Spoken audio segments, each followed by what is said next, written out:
vistas que antigamente o paradigma missionário era de que você tinha os países que enviavam e os países que recebiam missionários. O René Padilha, um dos expoentes da missão integral, ele vai colocar que isso criou dentro da igreja uma dicotomia entre os cristãos, virou um grupo de cristãos que enviam e cristãos missionários. Isso fez com que os cristãos que enviam se sentissem cristãos comuns e não se envolvessem tanto e pensassem, isso não é trabalho meu, é do missionário da igreja. Como hoje nós podemos vencer isso aí? Como que a igreja moderna pode vencer essa dicotomia e se enxergar como parte dessa missão de Deus? Muito bacana a sua pergunta, muito pertinente por sinal, e fundamental para o exercício da nossa missionalidade e da nossa vocação. Bom, eu não vejo, desculpa o teu nome de novo, Felipe, eu não vejo possibilidade disso acontecer sem que a gente não quebre um paradigma que você colocou, que está instaurado dentro de nós.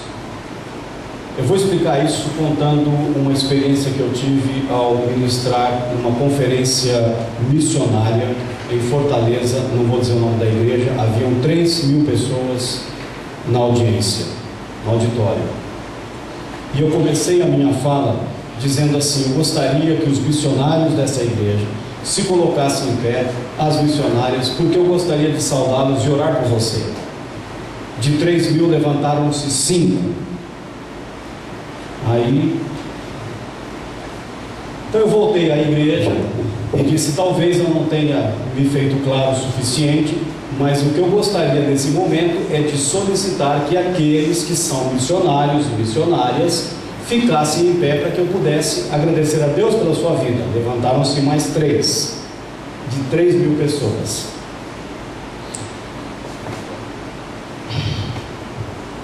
Com muita mansidão e tranquilidade, eu perguntei aos que ficaram sentados: vocês que estão sentados, vocês se consideram o quê?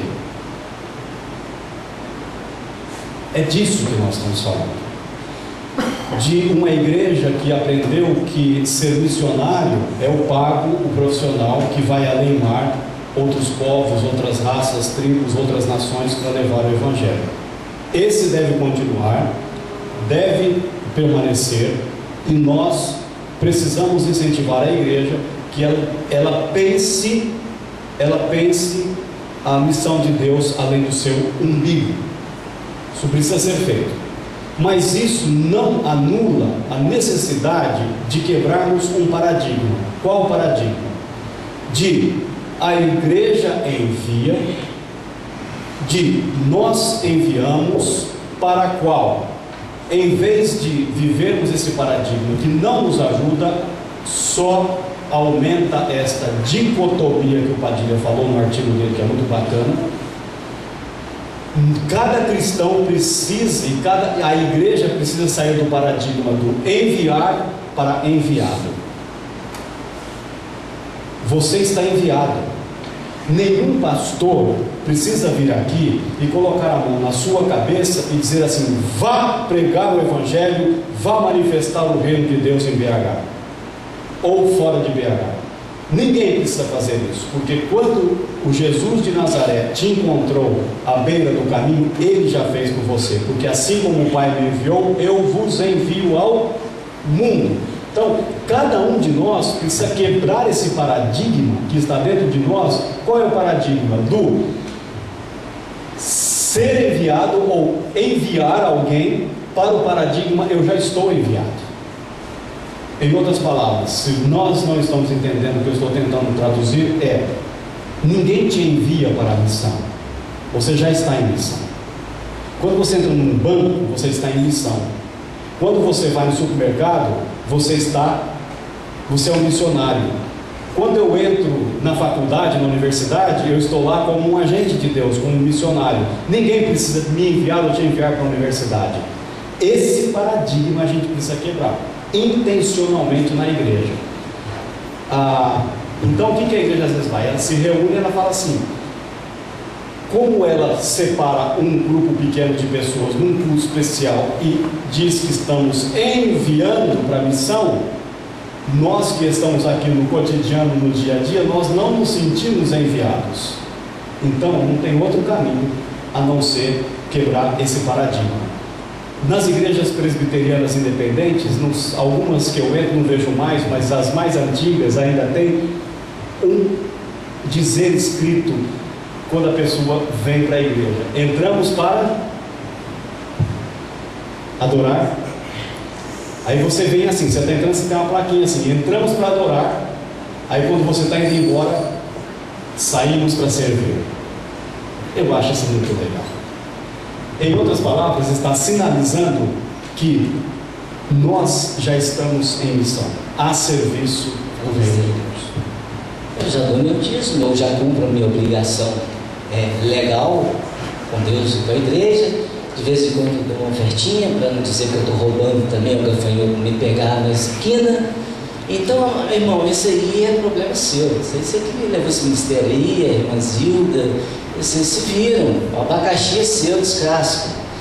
Me ajuda, com a sabedoria que Deus te deu como mestre, a alcançar. Como eu faço para quebrar isso? Indo para o conselho de pastores, você vai ter dor de cabeça. Primeira coisa que eu quero te falar é isso, porque ali não é lugar para isso. Você pode ter certeza que não é lugar para isso, com exceção de alguns conselhos de pastores que eu conheço no Brasil. Ali você só vai ficar mais chateado e vai sair de lá com mais inimizade do que você imagina. Então não faça isso, não faça isso.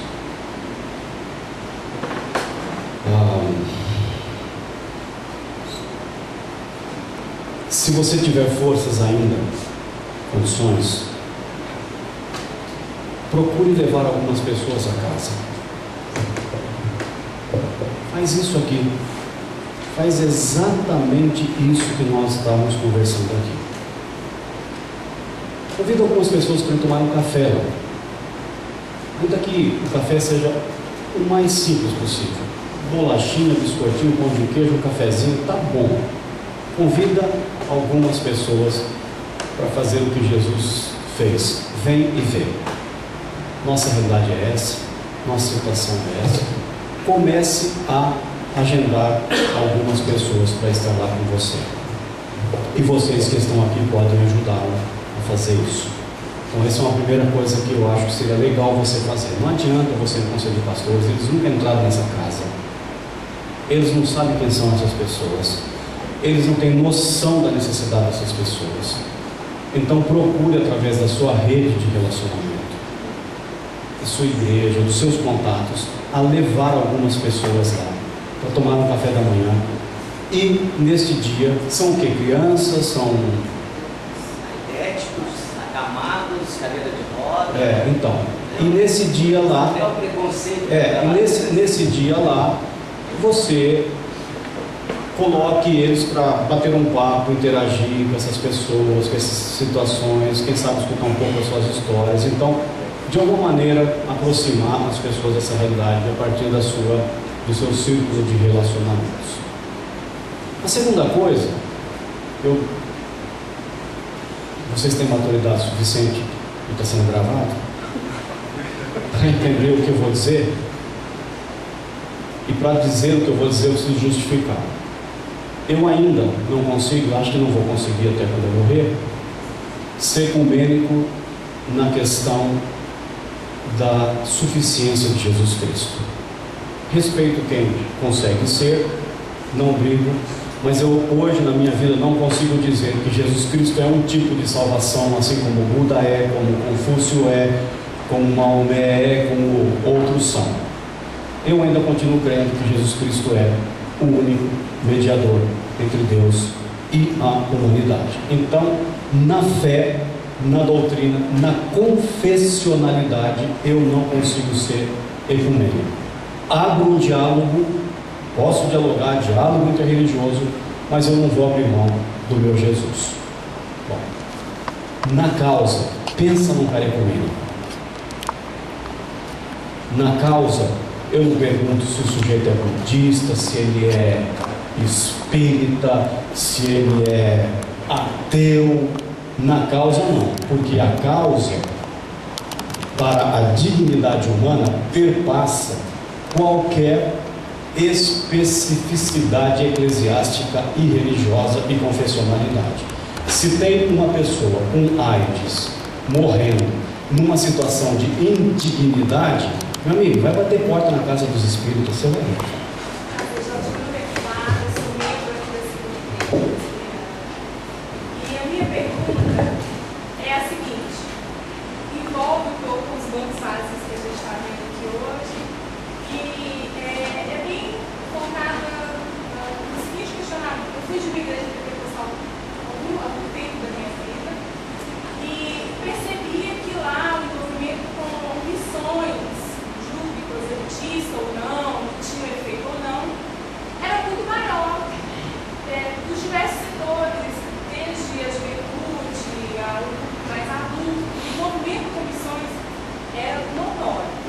E aí, no contexto de igrejas reformadas, às vezes eu percebo o oposto. O contrário.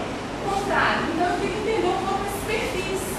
Né? E como que a gente pode fazer para se enquadrar no tema do evento, que é desafios urbanos da igreja pós-moderna. Então, como a igreja reformada, ela pode encarar esse desafio e despertar, então, na sua comunidade, esse chamado.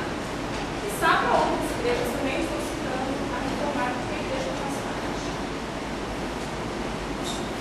Ai, meu Deus.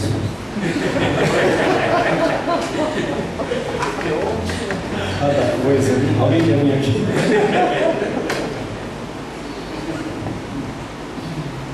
Ambas estão certas naquilo que inclui e ambas estão erradas naquilo que exclui. O fato, igreja não tem ênfase. Todas as vezes que eu vou numa igreja e dizem assim para mim, a ênfase da nossa igreja é grupos pequenos, eu falo, não é integral. A ênfase da nossa igreja é missões transculturais, não é integral. A ênfase da nossa igreja é ação social, não é integral. Uma coisa não exclui a outra. Quer dizer, existe a necessidade de se levar o Evangelho às outras culturas? Claro que sim. Claro que existe. Essa necessidade vai acabar quando? E será anunciado, proclamado este Evangelho a testemunho de todas as nações, então verão o fim. Só quando Jesus voltar. Então, essa necessidade da transculturalidade não tem fim.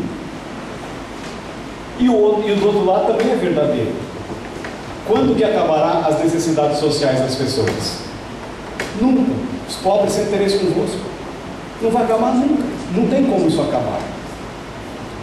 Ambas, na minha humilde opinião, carecem de uma... disso que a gente está falando hoje de manhã.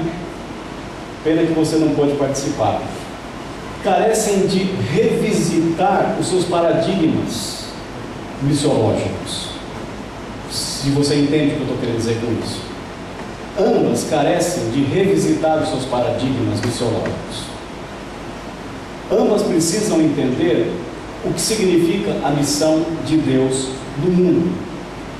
Ambas precisam entender qual é o papel delas enquanto instrumento e agência da missão de Deus para o mundo.